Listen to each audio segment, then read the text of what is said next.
Hello everyone, a very warm welcome to my weekly update. Warm being the operative word as someone who forgot to order the heating oil and is now paying the consequences. But anyway, I hope you all had a lovely Christmas, and I just want to start by wishing everyone a very happy and healthy new year.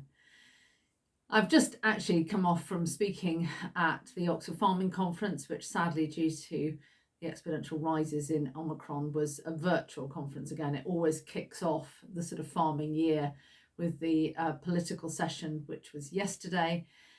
And George Eustace outlining his thoughts for the Nature Recovery Scheme and the Landscape Scheme. And he was also joined at the beginning of that session by Leslie Griffiths, the Welsh Minister, and Edwin Poots, the Northern Irish Minister, Scotland not actually represented. So very interesting to hear what the devolved ministers thought as well. Clearly much closer, I think, to farming and the rural economy. Edwin Poots talking about how important it was to actually be increasing our self-sufficiency, to be producing more. Obviously the Northern Irish economy and the Welsh one, very reliant on a vibrant agricultural sector. And George Eustace making some slightly, I felt, out of kilter comments on the situation with retail and farmers holding retailers to account to make sure we achieved a fair return. I mean, this is the most savage market probably in the whole world that we have here, whereby the discounter model continually discounts, because that's what the discounters do. Tesco's follows them, and everybody else has to follow too. So farmers have never had the say that they ideally would have done with the retail market. But I think what is interesting, and what I will certainly be asking him, is whether government procurement contracts are going to be taking the enormous volatility into account and offering a fair return back to primary producers. Of course, now we've left the EU. Henry Dimbleby talking at the Oxford Farming Conference saying, there is no reason why we can't drive cultural change in our national diets. And if we're going to do this, it should be done through procurement into our hospitals, schools, military. So I'll be asking him that question and see what he says, because at the moment the Crown commercial contract is set so low that it's pretty difficult to even buy British, let alone buy fresh. So I think government needs to not only talk the talk on this, but be prepared to walk the walk as well. But on the landscape and nature recovery, I think we're still lacking detail. I find it incredibly frustrating that we're still talking about land sparing rather than land sharing. It's got to be about land sharing.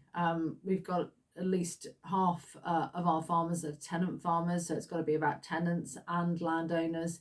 It's got to be about all farmers having access to future public investment. So I really feel that there is enormous opportunity to bring land sharing together, whereby we are doing more for the environment, but it all has got to start with food production. That's the point. So George Eustace talking a lot about rewilding places on our farms where we have wild spaces. We do indeed, but let's do it on a land sharing approach rather than the land sparing one, which I fear will do what they are opposed to, which is about very large swathes of land being taken back in hand, potentially marginalising tenants. So it's something that we've got to get right through the transition period, but at the moment it's proving challenging. And I would add into all of this tenancy reform as well. It's pretty clear that that really does need to be focused on.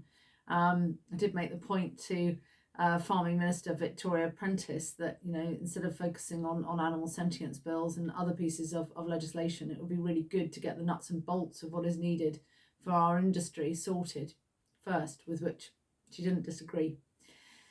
Anyway, a lot going on, and there will be a lot going on.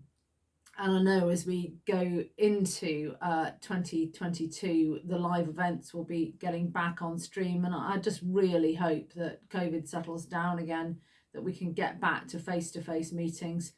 This format has worked fine for keeping in touch, but it doesn't beat face-to-face by a very, very long way. I've got my fingers crossed that our conference will be going ahead at the end of February. It really, really needs to. But in the meantime, as ever, please do take care. Please do look after yourselves. And I really look forward to speaking to you again next week. Many thanks.